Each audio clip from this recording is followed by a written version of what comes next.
RCP Notícias.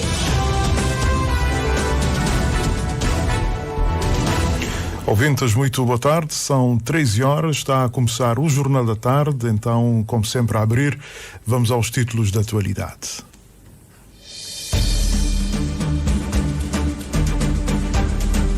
A PEC promete resolver os problemas da energia na cidade da Praia dentro de uma semana.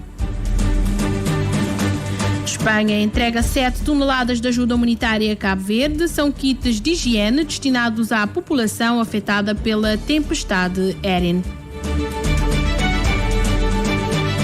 Cabo Verde joga hoje com as Maurícias. Os Tubarões Azuis querem garantir a liderança do grupo de qualificação para o Mundial de 2026.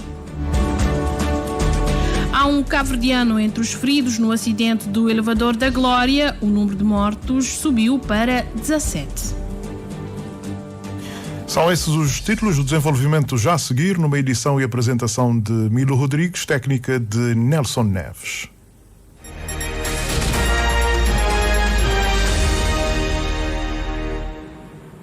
Boa tarde. A Espanha entregou ajuda humanitária a Cabo Verde. A carga de 7 toneladas destinada à população afetada pela tempestade Erin chegou esta manhã a Mindelo, a bordo do navio da Marinha Espanhola BAM Rayo. A reportagem é de Patrícia Martins. São 720 kits de higiene destinados a 3.600 pessoas, uma ajuda arrecadada pela Agência Espanhola de Cooperação Internacional de Desenvolvimento, diz a embaixadora de Espanha em Cabo Verde, Ana Paredes Prieto, que na sua mensagem de solidariedade ao povo cabo-verdiano, em particular às pessoas afetadas pela tempestade, frisou a presença de Espanha na reconstrução dos locais atingidos. Estamos com Cabo Verde, hoje traemos esta ajuda humanitária. Estamos com Cabo Verde. Hoje trazemos esta ajuda humanitária. Do material solicitado, arrecadamos por parte da Agência Espanhola de Cooperação Internacional de Desenvolvimento e com rapidez 720 kits de higiene. Queremos dizer também que as ONGs espanholas aqui presentes no terreno já receberam fundos através da agência para a aquisição de alimentos para a população que precisa em São Vicente e Santo Antão e tentaremos chegar a São Nicolau. Também fizemos uma contribuição financeira através da Federação Internacional da Cruz Vermelha para a Cruz Vermelha de Cabo Verde. Espanha quer estar muito presente nesses momentos e também na reconstrução e vamos ajudar com todas as nossas possibilidades a que São Vicente, as zonas de Santo Antão e São Nicolau recuperem e melhorem, se for possível, da situação. Sabemos que as autoridades cabo-verdianas vão conseguir e têm desde logo a solidariedade e o afeto de Espanha. De Espanha para ello. Em representação do governo, o ministro Jorge Santos agradeceu o gesto solidário e destacou a parceria entre os dois países. Este gesto demonstra a amizade, a confiança, mas também demonstra que Cabo Verde não está sozinho neste momento difícil e que também a população de São Vicente não está sozinha. E aqui estão materiais e equipamentos que serão com certeza muito bem recebidos e úteis para melhorar a situação das pessoas, das famílias. O Reino de Espanha é um parceiro da longa data de Cabo Verde. O Reino de Espanha tem uma cooperação espanhola que tem nos assistido e que desde o primeiro momento desta catástrofe estiveram com a população, com os pescadores, com as peixeiras, mas também com as pessoas que perderam as suas habitações, estiveram no terreno conjuntamente com os responsáveis da proteção civil, com o gabinete de crise e coacionando e ajudando as populações a melhorar as suas vidas. Por isso, essa onda de solidariedade nacional, associada à onda de solidariedade internacional, hoje aqui com o Reino de Espanha, nós podemos dizer que isto é que conforta, que dá força para Santo Antão, São Nicolau e para São Vicente reerguer desta grande catástrofe. 7 toneladas de ajuda humanitária provenientes de Espanha entregues às autoridades cabo-verdianas para apoiar as pessoas afetadas pela tempestade Erin.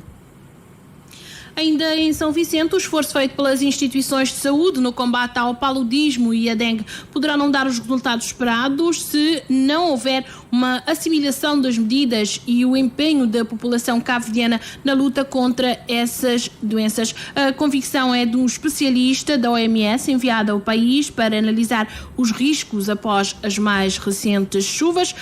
O especialista esteve hoje reunido com técnicos da Delegacia de Saúde e membros das várias instituições da Ilha de São Vicente. É uma notícia na qual ainda voltaremos dentro deste jornal. O colega José Pedro Santos está então a ultimar esta informação.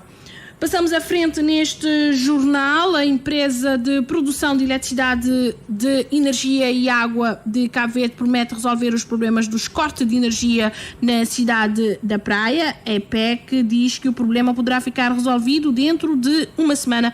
O presidente do Conselho de Administração da empresa explica que os cortes devem-se à manutenção periódica dos equipamentos e também há uma avaria complexa num grupo de geradores. A empresa nega que os cortes de luz estejam ligados a dívidas para com as petrolíferas do país. Reportagem de Joana Lopes. A EPEC chamou a imprensa para dizer que os cortes de energia que se verifica na ilha de Santiago se deve a atrasos registados na manutenção de um grupo de geradores, assegura o PCA Luís Teixeira. Nós reconhecemos atrasos na manutenção nos grupos que neste momento temos parado.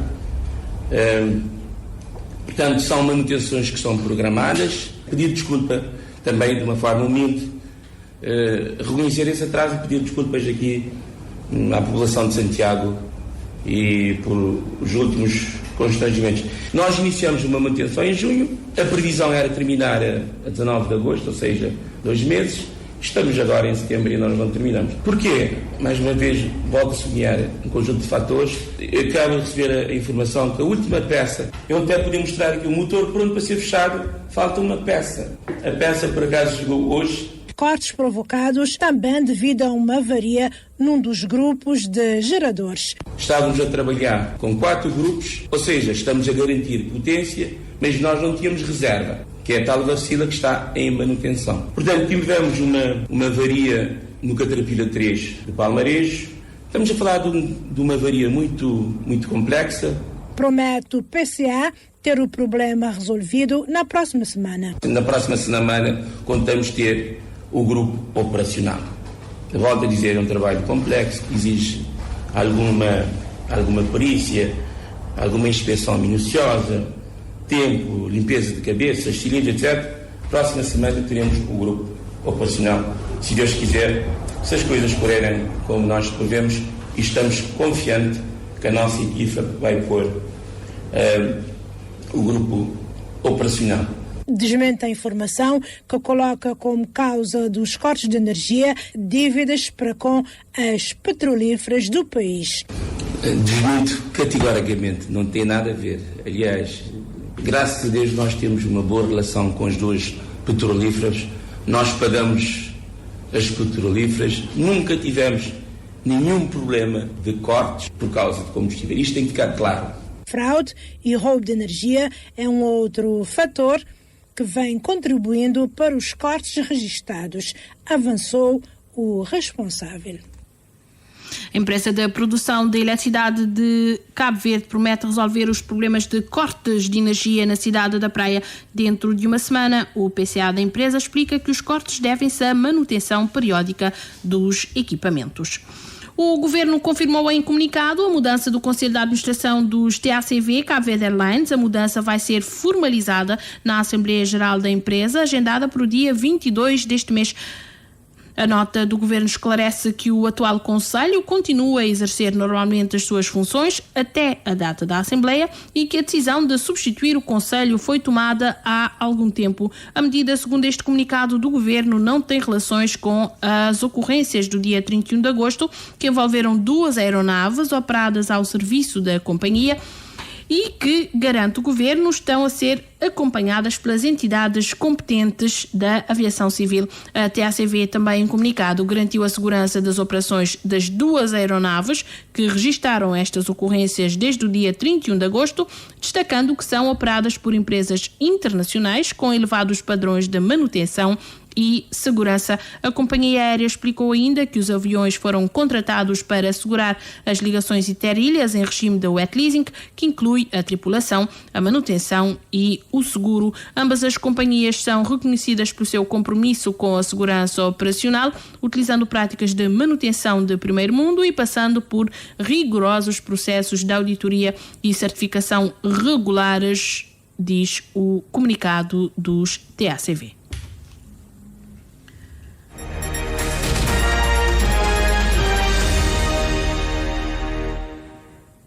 Vamos agora falar de desporto. Hoje joga a Seleção Nacional de Futebol. Os Tubarões Azuis defrontam as Maurícias numa partida a contar para a 7ª jornada da fase de qualificação para o Mundial de 2026. A resenha do jogo é feita pelo Bem-vindo Neves. Do Atlântico até ao Índico, é mais uma etapa dos Tubarões Azuis rumo ao sonho de uma inédita presença na Copa do Mundo. Logo mais, a partir das 3 da tarde, a Seleção Nacional entra em campo para defrontar as Maurícias. O jogo é muito importante para as contas do apuramento. Se Cabo Verde vencer, faz 16 pontos e irá continuar isolado na liderança do Grupo D. Ciente da importância do desafio desta tarde nas Maurícias, o selecionador nacional Pedro Brito Bubista mostra confiança e não tem outro resultado na cabeça que não a vitória. Obviamente que máximo respeito para Maurícias, mas nosso objetivo é claro nesse sentido, é querer ganhar no jogo. Não tem que poder ter isso dentro de nós cabeça e não ter pessoas também para meter dentro de cabeça. Por quê? Porque se só ganhar no jogo, eu não estou conseguindo ganhar no Mundial. Então, de forma. A entrada para esta 7ª jornada, Cabo Verde e Maurícias estão separados por 8 pontos. Tubarões Azuis lideram com 13. Maurícias ocupam a 5ª e penúltima posição com 5. Apesar destes números, o selecionador nacional avisa que todo o cuidado é pouco e lembra que os outros adversários não tiveram jogos fáceis na casa dos mauricianos. Não estou a pensar que vai ser um jogo bastante difícil, tendo em conta também o que jogo de adversário dos grupos passar lá. Vamos lá empatar lá, no caso também já na parte final, empatar 3-3 na Argentina, ou seja, não tem que encarar jogos sabendo que, ou tendo na cabeça que vai ser um jogo difícil, mas que dentro de nós condições e que atitude correta para querer ganhar jogo. Logo mais, a partir das 15 horas, atenções viradas para a capital das Maurícias, é lá que a Seleção Nacional de Futebol vai procurar mais 3 pontos importantíssimos para as contas do apuramento para o Mundial 2026. Ora, os Tubarões Azuis têm um registro 100% vitorioso diante das Maurícias, 3 jogos, 3 vitórias. Primeiro duelo entre os dois pequenos estados insulares remonta a 2008, na altura para a campanha de qualificação para CAN e Mundial 2010. A Seleção Nacional foi vencer fora por 1-0, golo de Dadi. Uma semana depois, no estádio da Várzea, os Tubarões Azuis voltaram a ganhar agora por 3-1, golos de Marco Soares e Dadi que bisou. O terceiro embate entre os dois países aconteceu já neste ano de 2025, a 20 de março, vitória de Cabo Verde por 1-0, golo de Yannick Semedo. Jogo dos Tubarões Azuis frente a Maurícias está marcado para as 3 da tarde.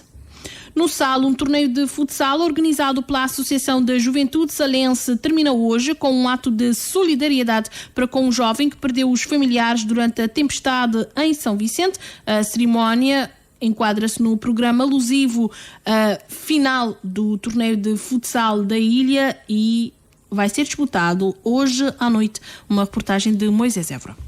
Será realizada hoje no Sala a final do Mundialito de Futsal, organizado pela Associação de Juventude Salense. Jatsal Solidário e a Seleção da Palmeira são as equipas finalistas. Nelson Mocha, da Associação, elemento da organização, deixa entender que será uma final entre duas boas equipas. Um jogo também para ajudar um jovem que perdeu um filho e a avó durante a tempestade em São Vicente. Praticamente é que a melhor equipa que participa nesse evento, que a melhor praticante. A Seleção de Palmeira praticamente é Palmeira de futebol. Uma equipa de estrela. Aquela seleção também da Jatsal Solidário é praticamente uma seleção de Spark. Que os melhores praticantes de futsal que não têm grinha assim ali na sala. Mas não dizer que aquele receio que não tem ganhar 60% é para ajudar aquele jovem na São Vicente, aquele jovem Leonardo que perdeu seu avô, mas seu filho. Tentar ajudá-lo a dar algum trabalho nessa moradia lá no São Vicente. A seleção da Palmeira venceu a seleção de Espargos por 3-2, enquanto que Jatsal Solidário venceu a seleção da Preguiça por 5-3. O jogo de hoje terá início às 20 horas. O presidente da ONAD-CV alerta para a recorrência dos casos de dopagem em Cabo Verde, especialmente ligados ao consumo de drogas sociais por atletas. Em 2025 já foram registrados 6 casos e um está em processo de averiguação. Emanuel Passos defendeu o reforço da educação e dos controlos antidopagem, destacando também o papel fundamental da comunicação social na prevenção e denúncia de possíveis violações. A reportagem é de Ednea Barros. Desde 2019, quando a ONAD-CV iniciou a realização de testes antidopagem, já foram registrados 23 casos. Só em 2025, 6 foram confirmados e um está em averiguação. Segundo o presidente, o país segue a tendência internacional, com a maioria das infrações ligadas ao consumo de substâncias psicoativas, como drogas recreativas. Temos tido 5, 6 casos por ano. Neste momento estamos com 6 este ano e estamos a meio. Obviamente que também temos aumentado o número de controle. Aumentando o número de controle, é óbvio que vamos ter um aumento de situações, de resultados analíticos adversos. Temos drogas sociais, muitas vezes, a serem consumidas pelos atletas, embora também temos situações em que aparecem o consumo de anabolizantes. Modalidades coletivas, temos tido também situações de halterofilismo físico, também algumas situações.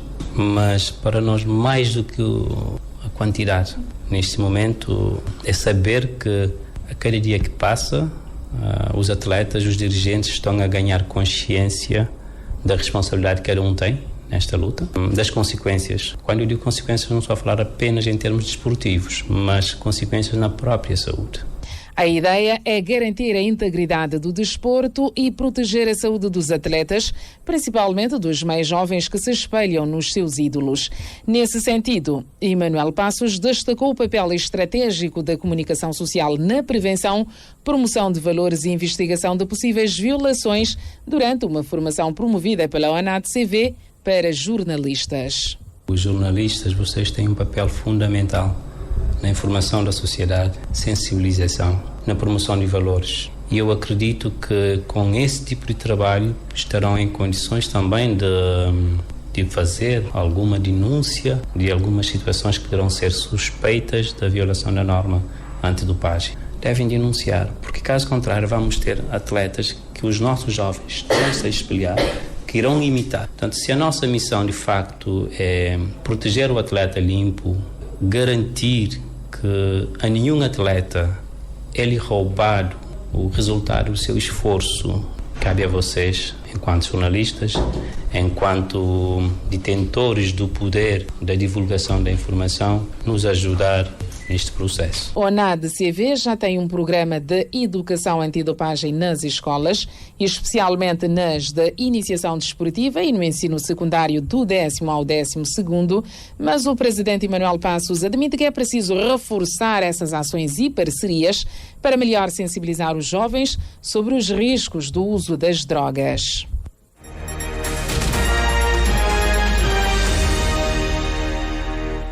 13h19. Voltamos então a falar de energia. O Governo garante que já em 2026 o aumento da capacidade instalada de produção de energia na ilha de Santiago, com recurso a novas tecnologias e a fontes renováveis, permitirá ultrapassar os recorrentes episódios de cortes de energia em períodos de maior consumo. As declarações são do ministro Alexandre Monteiro, que falou à comunicação social à saída de um encontro com deputados do MPD eleitos por Santiago Sul. Cândido Fortes. Os deputados do MPD... Os deputados do MPD eleitos pelo Círculo de Santiago Sul, congratula-se o deputado Luís Carlos Silva, saíram do encontro com a convicção de que, com as novas turbinas eólicas recentemente chegadas a Cabo Verde, entre outras medidas, as metas do governo para 2030 e 2026 vão ser alcançadas. Até inícios do próximo ano, nós também temos mais de 30% de penetração de energias renováveis e nós continuamos com o objetivo de conseguir alcançar 50% de energias renováveis na 2030. Nesse momento, isso a ser transportado peças de um novo central central eólico e que também impacta significativamente a penetração de eólica na nossa realidade. Há um esforço para resolver o problema tem que ser resolvido e no instante trabalho para transformar o quadro atual. O Ministro da Indústria, Comércio e Energia, Alexandre Monteiro, garante que os investimentos que o Governo está a fazer em novas tecnologias e energias renováveis vão permitir estabilizar a situação a curto prazo, aumentar a capacidade de produção na Ilha de Santiago e anular os riscos de cortes de energia em períodos de maior consumo. Novas turbinas eólicas que estão a ser instaladas têm condições para trabalhar também com ventos mais fracos, ou seja, instaladas em torres de altura, portanto, superior ao que temos atualmente, a uma altura que é capaz de estar expostas a ventos mais regulares e constantes, o que significa que iremos ter maior resiliência, portanto, no futuro, em relação ao que nós temos neste momento, que é essa sobreposição de grupo parado em manutenção, avarias a ocorrer e, simultaneamente, com menos disponibilidade de vento, e também a ocorrer num período também de maior consumo de energia. A meta no plano de ultrapassar 50%, isso em 2030, e estamos a criar condições hoje para isso, que é o investimento em pump stores, mas em 2026 temos também a meta de ultrapassar 30%. E todos os investimentos que nós temos em curso neste momento no país, expansão de parques eólicos e parques solares em todas as ilhas, expansão do parque eólico aqui na Ilha de Santiago, portanto, que vai duplicar a capacidade, mais do que duplicar, passar de 11 para 24 megawatts, acompanhada também de uma bateria de 6 megawatt-hora que vai ser instalada também na rede. Isto são projetos já para funcionamento este ano e que irá ter impacto na penetração renovável no próximo ano e que é ultrapassar 30%. As tecnologias a serem instaladas a partir de agora são tecnologias menos suscetíveis a avarias e a substituição de peças que garantem mais estabilidade no fornecimento de energia, conclui o Ministro Alexandre Monteiro, que recorda que, a nível nacional, neste momento, a penetração das energias renováveis na rede de eletricidade é de cerca de 20%. Os professores cabo-verdianos poderão começar a receber os novos salários com base no PCFR, o Plano de Carreiras, Funções e Remunerações dos Professores, a partir deste mês. A previsão é do Ministro da Educação. Foi feita no final do encontro com o Sindicato dos Professores de Santiago, o CIPROFIS. Amadeu Cruz garante o arranque das aulas em todas as escolas do país no dia 15 de setembro. José António dos Reis. O Sindicato dos Professores, CIPROF, foi o primeiro a ser recebido pelo Ministro da Educação. A saída, Abrão Borges, diz que deseja um bom arranque do ano letivo, mas mostrou-se preocupado em relação às condições das escolas afetadas pelas chuvas de agosto.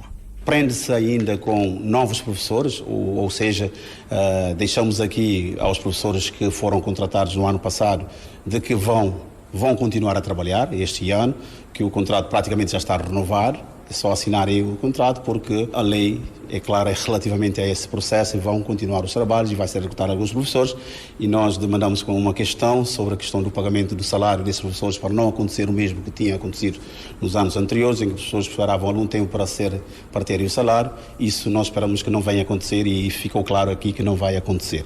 Então, esses são uma das preocupações. Outra preocupação tem a ver com os manuais escolares. Ouvimos da parte do Ministro da Educação de que os manuais do 1º ao 10º ano já estão praticamente à venda.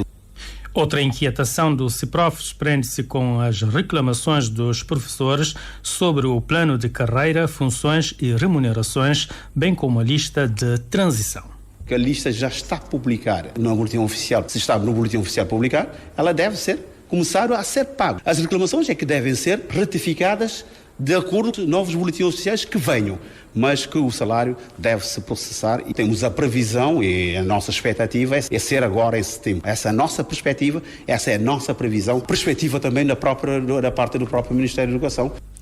O Ministério da Educação, ou melhor, o Ministro, diz-se aberto ao diálogo com os sindicatos para que as aulas possam iniciar em todas as escolas e em condições de segurança.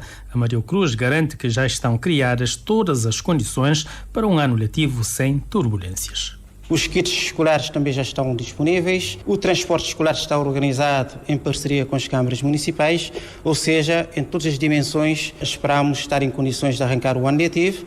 Vamos concentrar alguma atenção em São Vicente por causa da incidência das chuvas, mas vamos arrancar as aulas em São Vicente. Em relação ao famigerado PCFR, o Ministro da Educação manifestou total abertura aos pedidos de esclarecimentos e explica que, com base na lista de transição e nas reclamações, vai ser atualizada a base de dados e que, posteriormente, serão pagos os salários consoante o plano de carreira, funções e remunerações.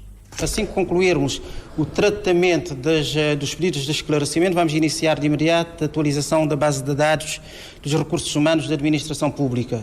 Atualizando a base de dados, estaremos em condições de fazer o pagamento dos salários. Esperamos que haja atualização atempada para pagarmos os novos salários, já em setembro. Se não pagarmos em setembro, é mais por causa da atualização da base de dados dos professores. Os retroativos também serão pagos de acordo com aquilo que nós temos perspectivado. Vamos iniciar o pagamento dos retroativos e imediatamente após a conclusão da atualização da base de dados dos professores. O Ministro da Educação, Amadeu Cruz, prevê ainda reunir-se com o Sindicato Democrático dos Professores, Sindeprof, hoje à tarde, e com o Sindicato Nacional dos Professores, Sindep, amanhã. E o esforço feito pelas instituições de saúde no combate ao paludismo e a dengue poderão não dar resultados se não houver uma assimilação das medidas e empenho da população cabo-verdiana na luta contra essas doenças. Esta é a convicção do especialista da OMS enviado ao país para avaliar os riscos após as mais recentes chuvas. A reportagem é do José Pedro Santos. O esforço feito pelas instituições de saúde no combate ao paludismo e à dengue poderão não dar os resultados esperados se não houver assimilação das medidas e o empenho da população cabo-verdiana na luta contra essas doenças através da assunção de atitudes que evitem a proliferação, melhor dizendo, de criadores de mosquitos. Esta é a convicção do especialista enviado ao país pela OMS para avaliar os riscos após as mais recentes chuvas. Estamos a ouvir agora o Jat Bagoga. Nous avons constaté que malgré l'effort qui est mis sur pied par le gouvernement. Lamentavelmente podemos constatar que apesar do esforço que foi feito pelo governo na luta contra as doenças de transmissão vectorial, como o paludismo e a dengue, a população mostra-se desinformada em relação às medidas necessárias que devem ser tomadas para melhor combater tais enfermidades. Ou seja, a comunicação não passou bem. Falta o engajamento comunitário. Então é preciso que todos se unam para acompanhar o Ministério da Saúde na luta contra essas doenças. No caso, parece que a população decidiu viver com os mosquitos. Accepter de vivre avec les moustiques. Um engajamento que o especialista em entomologia nos estudos de insetos crê ser fundamental para Cabo Verde, evite o agravamento dos casos do paludismo, sobretudo em Santiago, e o comprometimento da sua certificação como país livre da doença. Um repto deixado aos agentes da luta antivetorial em São Vicente, agora reforçados com 20 novos integrantes que recebem formação orientada pela equipe de Jet Bagoga, que também esteve no terreno em estudo do tipo de mosquitos existentes na ilha e o perigo que representam, indica o delegado de saúde. A Delegacia de Saúde está a formar neste momento os 20 agentes de luta antivetorial e neste momento coincidiu com a vinda de um expert da OMS na luta antivectorial para nos apoiar e nos ajudar a encontrar os focos de mosquito, de criadores de mosquitos da ilha e também identificar os tipos de mosquito que temos e também para ver também se temos algum mosquito já infectado com algumas das doenças que sabemos que é transmitido por mosquito e todo cuidado é pouco. No que se refere à situação da Salamanca, Eli Silva reitera o profundo alcance da sensibilização feita nos diferentes meios de informação e apela a toda a população da ilha de São Vicente a cumprir as recomendações sanitárias e evitar o agravamento das doenças de transmissão vetorial. 13h30. Há um cabo-verdiano entre os feridos no acidente do elevador da Glória. Os passageiros do elevador são de pelo menos 10 nacionalidades diferentes. O número de mortos foi corrigido pelo governo português, são 16. A atualização foi anunciada esta manhã pela diretora do Serviço Municipal de Proteção Civil de Lisboa. A Proteção Civil revela que 2 feridos faleceram durante a madrugada. O número de feridos também subiu para 21. De forma preventiva, a Câmara de Lisboa deu ordem para suspender o funcionamento dos elevadores da Bica e do Lavra e do funicular da Graça. Fazemos agora contacto com o colaborador da RCV em Lisboa, Hildo Fortes, que nos traz informações adicionais. Boa tarde, ouvintes da Rádio de Cabo Verde. Nós sabemos que estamos aqui em Lisboa. Precisamente, Lisboa é um território que tem muitos cabo-verdianos a viver aqui desde antes da independência de Cabo Verde. E ontem aconteceu uma grande tragédia que nós estamos tristes, como é evidente. E estou aqui com um funcionário da Câmara Municipal também de Lisboa, que é um técnico superior da Câmara, que conhece bem a nossa comunidade, e é o Zé Luís Tavares. Zé Luís, como é que podemos falar sobre essa tragédia de ontem? Bem, antes de mais, permitam-me aqui endereçar aqui os meus sentimentos às vítimas do acidente e até porque ainda não podemos confirmar isso com toda a sua verdade, mas a existência de cidadãos de natureza cabo-verdiana que estão envolvidos no incidente. Relativamente ao incidente em si, é claro que, tal como o Presidente da Câmara já teve a oportunidade de dizer, foi uma situação trágica no passado de Lisboa, mas eu diria mesmo para o país, porque estamos a falar até de um postal de visita para a cidade, de uma instituição que é o Elevador da Glória, que já tem mais de 100 anos de existência, e no essencial foi um momento muito triste e muito doloroso para a cidade de Lisboa, e hoje é dia para estarmos muito mais unidos do que desavindos, e acho que, pronto, este é o sentimento que deve perdurar. Zé Luís, quando é que vamos conhecer a identidade, por exemplo, dessa pessoa de origem cabo-verdiana? Já foi feita aqui uma pré-comunicação por parte do INEM. Eu também não quero estar aqui a esclarecer e a dar aqui mais pormenores, tentar aqui na total posse dos fatos, mas essa informação está a ser trabalhada pelo INEM, mas acho que creio que ainda durante o dia de hoje essa informação está confirmada. O importante é estar solidário com Lisboa, não é?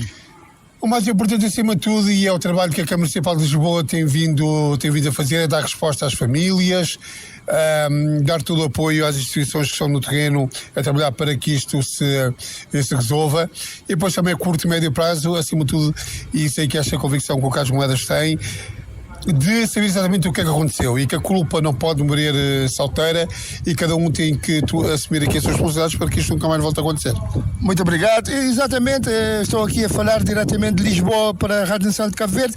Curiosamente, eu encontrei com esse técnico superior da Câmara Municipal de Lisboa, que é o José Luís Tavares, que é um ativista social e político, e hoje estávamos precisamente a gravar um programa aqui em Lisboa, que é o roteiro gastronómico que nós fazemos para a Nação Global, que é a Rádio de Cabo Verde, e aproveitamos agora para debruçar sobre essa questão dessa tragédia que aconteceu no elevador de elevador de Lisboa, que é o elevador da Glória. Precisamente esse elevador foi inaugurado nos anos de 1885 e, curiosamente, pessoal, eu estava a falar com os colegas aqui do almoço que isso aconteceu no ano em que nasceu um grande escritor português, que é Quilindo Ribeiro. Uma saudação para todos e até a próxima semana. Vamos acompanhar esse processo muito triste que precisamente afetou Lisboa, a comunidade portuguesa e a nossa comunidade também que vive neste país acolhedor. Muito boa tarde. Boa tarde, Hildo Rocha. Há um cabo-verdiano entre os feridos no acidente do elevador da Glória. O número de mortos foi revisto pelo governo português, está em 16 pessoas. Até então não foi possível atualizar o estado de saúde do cabo-verdiano ferido no acidente. O avião que transportava Pedro Sánchez sofreu uma avaria e regressou a Madrid. O primeiro-ministro espanhol estava a caminho de Paris para participar na reunião da coligação dos dispostos. Segundo adiantou o governo espanhol, Sánchez agora vai participar na reunião por videoconferência. O encontro junta 30 líderes europeus, mais Vladimir Zelensky, para debater as garantias de segurança à Ucrânia quando a paz for assinada. A reunião conta também com a presença do representante da NATO e dos Estados Unidos. O Fundo das Nações Unidas para a Infância, a Unicef, alertou que cortes globais nos apoios podem forçar mais de 6 milhões de crianças a abandonar a escola até ao final do próximo ano. 28 países devem perder pelo menos um quarto da assistência educacional da qual dependem para o ensino pré-escolar, fundamental e médio. Entre esses países estão 2 países africanos, o Costa do Marfim e Mali, que enfrentam alguns dos maiores riscos, com a queda de 4% nas matrículas, o equivalente a cerca de 340 mil alunos. Espera-se que o ensino primário seja o mais afetado em todo o mundo, com o financiamento previsto para cair em 1/3, aprofundando a crise de aprendizagem e colocando as crianças afetadas em risco de perder cerca de 164 bilhões de dólares em ganhos ao longo de toda a vida.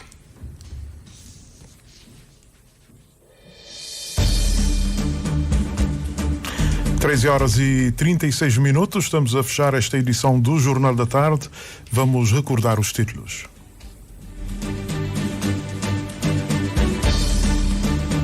A EPEC promete resolver os problemas de corte de energia na cidade da Praia dentro de uma semana. Espanha entrega ajuda humanitária a Cabo Verde. São kits de higiene destinados à população afetada pela tempestade Erin. Professores poderão começar a receber os novos salários com base no PCFR já a partir deste mês. Há um cabo-verdiano entre os feridos no acidente do elevador da Glória em Lisboa. O número de mortos foi revisto pelo governo português, são 16. Foi assim então o Jornal da Tarde desta quinta-feira, hoje dia 4 de setembro. Foi uma edição e apresentação de Milo Rodrigues, técnica de Nelson Neves.